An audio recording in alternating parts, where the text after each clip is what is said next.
Buenos días, les saluda su amigo el pastor Fabián Muñoz. Vamos a tratar hoy un tema, creo interesante para muchos de nosotros. El tema titulado se llama ¿Cómo vivir en victoria en medio de la crisis? Existen 5 poderes que podemos aprender en medio de la crisis. Estamos en un mundo en donde cualquier cosa puede suceder. Estamos atacados por todos lados de nuestra vida. Las sorpresas pueden llegar de cualquier lugar. ¿Cómo manejamos la crisis? ¿Cómo manejamos nuestra vida en medio de tantos inconvenientes? Pues bueno, la Biblia es nuestro mejor manual para poder aprender a manejar las crisis. Eugenio Trías decía: en esta vida hay que morir varias veces para después renacer. Y la crisis, aunque atemorizan, nos sirven para cancelar una época e inaugurar otra. La Biblia es el manual por excelencia donde encontramos la pauta a seguir en los casos cuando nos vemos cayendo en el pozo de la crisis y no vemos cómo podemos salir. Hay 5 poderes que se necesitan experimentar en medio de la crisis. La gran mayoría de las personas solo experimentan 2 de estos 5 poderes y entonces caen en un abismo en el cual pareciera que no pudieran salir. El escritor francés Honoré de Balzac decía: en las grandes crisis el corazón se rompe o se curte. En el primer libro de Samuel, capítulo 30, encontramos a David experimentando una tremenda crisis. Pero gracias a Dios que él pudo vivir la grandeza de estos 5 poderes que nos permiten salir adelante en medio de la dificultad. Vamos a ir aprendiendo de estos 5 poderes a lo largo de la lectura. Primer poder, y si gusta puede ir a anotarlo: el poder del desfallecimiento. Este es el primer poder que enfrentamos en la crisis. Lo llamamos el poder del desfallecimiento. Desfallecimiento es la pérdida de fuerza o energía. Es sentir que la tierra firme se convierte en un pantano. Es sentir que el oxígeno falta a nuestros pulmones. Cuando David y sus hombres llegaron al tercer día a Siclag, los de Amalec habían invadido el Nebej y el Siclag. Habían asolado a Siclag y le habían prendido fuego. Se habían llevado cautivas a las mujeres y a todos los que estaban allí, del menor hasta el mayor, pero a nadie habían dado muerte, sino que se los llevaron y siguieron su camino. Entonces llegó pues David con los suyos a esta ciudad y se encontró que estaba quemada y que sus mujeres y sus hijos e hijas habían sido llevados cautivos. Entonces David y la gente que lo acompañaban lloraron a voz en cuello hasta que faltaron las fuerzas para seguir llorando. Esto lo vemos en 1 de Samuel, capítulo 30, del versículo 1 al 4. El mayor desfallecimiento de nuestra vida es cuando vemos a nuestros amados y cercanos, familiares afectados o cautivos. Alguien conoce el poder de la familia y la amistad y no descansaría hasta tratar de romperla. El desfallecimiento tiene un poder capaz de aniquilar el último aliento de la vida. El único camino de expresar el desfallecimiento son indiscutiblemente nuestras lágrimas. El llorar es el río interno del alma que expele el fallecimiento. David y sus hombres, siendo hombres de guerra, entrenados, terminaron llorando desconsoladamente frente a la crisis de encontrar secuestrada a todas sus familias. Hay un mito que nos enseñó, y es el mito de que llorar es un símbolo de debilidad. Quizás otros piensan que es pérdida de fe, pero llorar es humano. Las lágrimas las puso Dios con una finalidad: limpiar el espejo del alma. Jesús lloró, lo vemos en Juan 11:35. Jesús lloró por la ciudad. Jesús lloró en la cruz. David lloró a voz en cuello y hasta que le faltaron las fuerzas, lloró. El problema no es llorar. El problema es que si me ahogo con las lágrimas, entonces estoy desfalleciendo. Las crisis a veces se profundizan y nos llevan a ver este poder del desfallecimiento. Nos conlleva a un poder de la angustia. Somos motivados a desfallecernos y avanzar a un nivel peligroso que es la angustia. Es Dios quien nos ha regalado los sentimientos y estos se pueden y se necesitan expresar. Este primer poder nos lleva, el del desfallecimiento, a un segundo poder que lo llamamos el poder de la angustia. El filósofo alemán Martin Heidegger dijo: la angustia es la disposición fundamental que nos coloca ante la nada. Sigamos narrando el capítulo 30 de Primera de Samuel. Dice: las dos mujeres de David, Ahinoam Jezreelita y Abigail, la que fue mujer de Nabal, el de Carmel, también habían sido llevadas cautivas. David se angustió mucho porque el pueblo hablaba de apedrearlo, pues el alma de todo el pueblo estaba llena de amargura, cada una por sus hijos y por sus hijas. Esto lo vemos en 1 de Samuel 30 del 5 al 6. Definamos qué es la angustia. Es un estado afectivo del carácter penoso que se caracteriza por aparecer como reacción ante un peligro desconocido o una impresión. Suele estar acompañado por intenso malestar psicológico y por pequeñas alteraciones en el organismo, tales como la elevación del ritmo cardíaco, temblores, sudoración excesiva, sensación de opresión en el pecho, falta de aire. De hecho, angustia se refiere a angostamiento. En el sentido y uso vulgares, se hace equivalente a una ansiedad extrema, hasta miedo.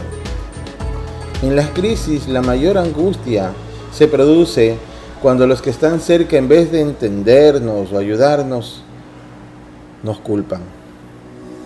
Es cierto que Ziklag fue el lugar errado donde David huyó de Saúl. Ziklag fue el lugar de asilo solicitado por David y asignado por el rey Aquís, que bien podría vincularse con las ciudades de refugio mencionadas en el libro de Números, capítulo 35, por su función humanitaria. Se puso al servicio de un rey pagano, tu siervo. David entró en yugo con el infiel, hizo un mal negocio. Aquís aprovechó la oportunidad para usar su talento militar. En la historia de un hombre dividido entre la pasión y su vocación, no hizo lo correcto al poner sus fuerzas al servicio y en alianza en un rey pagano. Sin embargo, este no era el momento para decirlo. La vida misma enseña y no necesita maestros de segunda, que repitan lo que ya la vida nos ha grabado dolorosamente en nuestro corazón. El poder de la angustia dispara la depresión. Hay una fábula que cuenta cómo el diablo una vez ofreció en venta alguna de sus herramientas. Ahí estaba la malicia, el odio, los celos, el engaño y algunas más, con los precios indicados para cada herramienta. Una apartada de las demás, sin embargo, llevaba un precio muy alto. Y cuando se le preguntó al diablo por qué se consideraba de tanto valor, él replicó: porque es mi herramienta más eficaz y se llama la depresión. Con esta puedo superar y vencer a cualquiera. David hubiera podido sentir la presión del desánimo y la desesperación en ese momento. Sin embargo, no todo es malo en la angustia. Las ideologías nos separan, los sueños y la angustia nos unen, dijo Eugene Ionesco, dramaturgo francés de origen rumano. Cuando la ayuda humana desaparece, solo nos quedan dos caminos por tomar. O caemos en la depresión o buscamos el rostro de Dios. Es acá donde la mayoría de personas y creyentes no se quedan en ese camino, no desarrollan los músculos del espíritu, lo cual les imposibilita para poder ver la gloriosa experiencia del tercer poder. Este tercer poder es el poder de la fortaleza. Marco Anoeno Lucano, escritor latino, dijo: ante el inminente peligro, la fortaleza es lo que cuenta. Pero David halló fortaleza, dice la Escritura, en el Señor, su Dios. Y dijo al sacerdote Abiatar, hijo de Ahimelech: te ruego que me acerques al efod. Abiatar acercó a él el efod a David, y David consultó a Jehová diciendo: perseguiré a esta banda de salteadores, ¿los podré alcanzar? Él dijo: síguelos, porque ciertamente los alcanzarás y de cierto librarás a los cautivos. Primera de Samuel 30, versículos 7 y 8. La verdadera fortaleza del alma y el espíritu viene de Dios, de ninguna otra parte. Cuando todo lo demás se cae, levanto la vista y lo veo a Él con toda su majestad, diciéndome: no temáis, yo he vencido al mundo. Nada es tan difícil que no pueda conseguir la fortaleza, dijo Julio César, emperador romano. David había aprendido la lección. Él no consultó a Dios para ir a Ziklag. Ahora que perdió a Ziklag, no quiere moverse sin la dirección de Dios. Qué bueno es cuando aprendemos de los errores pasados. Muchas veces, como es el caso de David, acá las crisis vienen luego de una mala decisión. Jesús dijo: sin mí nada podéis hacer. David en el momento de la crisis ni siquiera consultaba con Abiatar, que era el sacerdote, sino le dijo que le trajera el efod. ¿Qué es el efod? Vestidura tipo chaleco en el sacerdote. El efod tenía algunas piedras preciosas, entre ellas estaban dos que se llamaban el Urim y el Tumim, que significaba la luz y la perfección. Cuando el sacerdote y el rey querían consultar a Dios, le hacían preguntas a través del efod y Dios les contestaba y dirigía. En tiempo de crisis necesitamos estas dos luces de dirección: la luz de Dios y su perfección. El efod era la lámina del pecho de la decisión. Las piedras del Urim y Tumim se creen que una se iluminaba y que significaba sí, y si la otra se iluminaba significaba no. Debemos entonces, con claridad cierta, ver cómo funcionan estas piedras. Pero acá lo importante es que David consultó y le vino una respuesta. En el poder del desfallecimiento y la angustia se desvanecen estos poderes ante el poder de la fortaleza que viene de Dios. David halló fortaleza en Dios.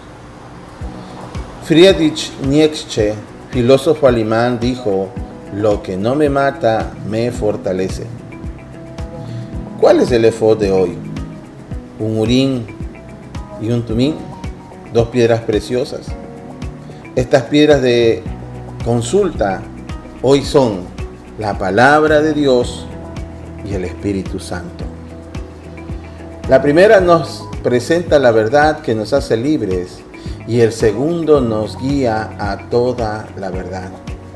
Y cuando nos sentimos fortalecidos por el Señor, entonces pasamos al cuarto poder, poder de la victoria. Partió pues David junto con los 600 hombres que lo acompañaron y llegaron hasta el torrente del Besor, donde se quedaron algunos. David siguió adelante con 400 hombres, pues se quedaron atrás 200 que, cansados, no pudieron pasar al torrente de Besor. Hallaron en el camino un egipcio, el cual trajeron ante David y le dijeron pan, y le dieron pan y comió, y le dieron a beber agua. También le dieron un pedazo de masa, de higos secos y 2 racimos de pasas. Luego que él comió, se sintió reanimado pues no había comido ni bebido agua durante 3 días y 3 noches. Entonces ahí le pregunta a David: ¿a quién perteneces y de dónde eres? Y el joven egipcio respondió: soy siervo de un amalecita y mi amo me abandonó hace 3 días porque estaba enfermo. Hicimos una incursión a la parte de Negev que pertenece a los cereteos, al de Judá y al Nebec de Caleb. También incendiamos Ziklag. ¿Me llevarías tú a donde está esta tropa?, le preguntó David. Júrame por Dios que no me matarás, ni me entregarás en manos de mi amo, y te llevaré a donde está esa gente, dijo él. Lo llevó pues, y los encontraron desparramados sobre toda la tierra, comiendo y bebiendo y haciendo fiesta por todo aquel gran botín que ellos habían tomado de la tierra de los filisteos y de la tierra de Judá. ¿Qué pasó allí? Y David, dice la palabra, los batió desde aquella mañana hasta la tarde del día siguiente. Ninguno de ellos escapó, salvo 400 jóvenes que montaron sobre los camellos y huyeron. Rescató entonces David todo lo que los amalecitas habían tomado y libró asimismo a sus 2 mujeres. No les faltó nadie, ni chico ni grande. Así de hijos también como de hijas, ni nada de lo que se robaron. Todas las cosas que ellos habían tomado, todo, absolutamente todo, lo recuperó David. También tomó David todas las ovejas y el ganado mayor. Los que iban delante conduciendo aquel tropel decían: este es el botín de David. Lo podemos leer en 1 Samuel 30, del 9 al 20. Amigo, hermano, qué tremenda victoria Dios le concedió a David, ¿verdad? Lo recuperó absolutamente todo. Dios le retornó todo lo que el enemigo le había robado y secuestrado. Gloria a Dios. La fortaleza del Señor siempre termina en victoria. La fortaleza del Señor siempre termina en reivindicación. La fortaleza del Señor nos devuelve todo lo perdido. La fortaleza del Señor nos retorna la alegría. La fortaleza del Señor destruye lo que nos angustiaba. La fortaleza del Señor nos cambia la perspectiva de la vida. La fortaleza del Señor repara relaciones rotas y nos recupera la unidad. ¿Recuerdan que querían apedrear a David? ¿Acaso no era tiempo de venganza? Pero el corazón de David no se había contaminado en la crisis, sino que salió purificado. ¿Cuánta gente luego de la crisis quedan solo envenenados en su propia amargura? Cuando llegamos al quinto poder, entonces podemos gritar y saltar de alegría, porque el quinto poder nos demuestra que nuestro corazón no se dañó en medio de la crisis, sino que simplemente fue templado como unas cuerdas de un violín. Este poder se llama el poder de la unidad. Dice la Escritura: llegó David a donde estaban los 200 hombres que, muy cansados,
así la calidad que hay en el corazón de David.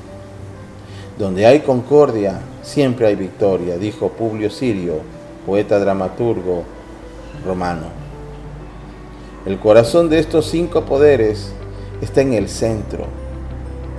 Desfallecimiento y angustia es un lado. Fortaleza es el centro. Victoria y unidad es del otro lado.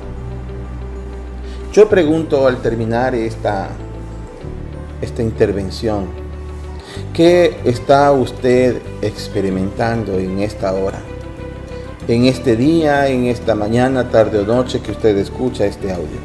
¿Qué está usted experimentando? ¿Cómo? La segunda pregunta que yo le hago, ¿cómo usted lo está enfrentando? Quizás hoy usted se encuentre en el desfallecimiento. Quizás se encuentra ya en el periodo de la angustia. Pero yo le invito a que no se quede allí. Yo le invito a que por medio de lo que hoy usted aprendió, recuerde que existen 3 poderes posteriores a estos 2. Si usted se queda en estos 2, usted va a estar en derrota. Hay 3 poderes más que van a permitirle a usted lanzarle a un gran trampolín en la vida y que le van a dar un despertar a un destino que está por el momento dormido. Albert Einstein, científico alemán nacionalizado estadounidense, dijo: en los momentos de crisis, solo la imaginación es más importante que el conocimiento. Solo la imaginación. Yo lo que le invito es que Dios sea hoy su fortaleza y que el Espíritu Santo sea el que le dé el conocimiento, la sabiduría para encontrar dirección en medio de la prueba. Hoy usted puede tomar la decisión de consultarle a Dios como hizo David. Recuerde que usted tiene la palabra de David, no se debe a cuánta estrategia militar él tuvo. Simplemente él escuchó la voluntad de Dios para saber en qué momento el enemigo estaba totalmente desprevenido, de tal manera que el accionar esta lucha que tuvo David le condujo a la victoria sin mayor esfuerzo. Solo David se movió en fe y en obediencia. Probablemente usted hoy necesite tomar una dirección y decirle a Dios: dirígeme. Y Dios le va a dar a usted la dirección, la ruta y el camino para encontrar la victoria.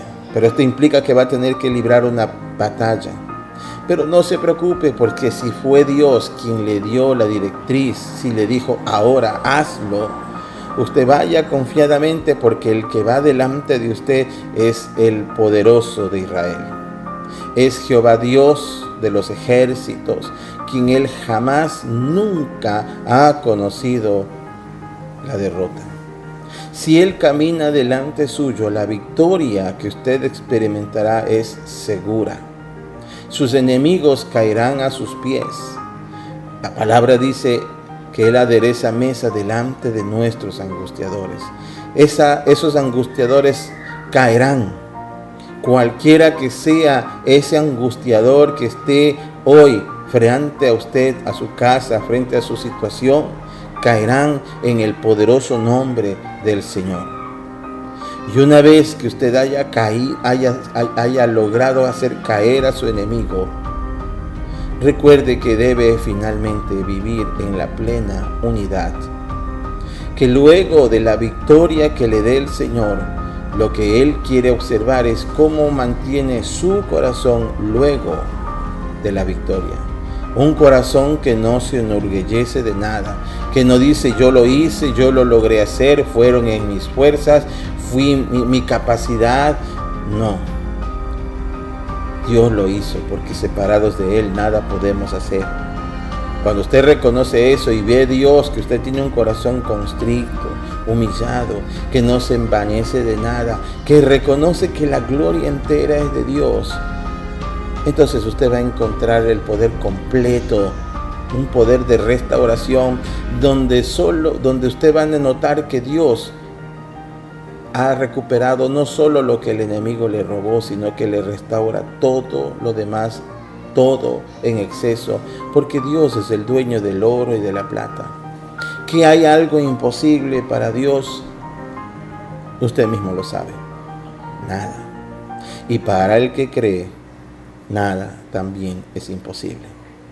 Yo le invito a que usted confíe en Dios y no se quede en estos dos peligrosos poderes iniciales, sino que encuentre la victoria. La iglesia tiene poder para estar en medio de la crisis.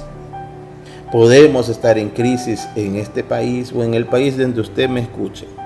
No importa el lugar geográfico en donde usted se encuentre en este mundo. Para Dios no hay limitante geográfico.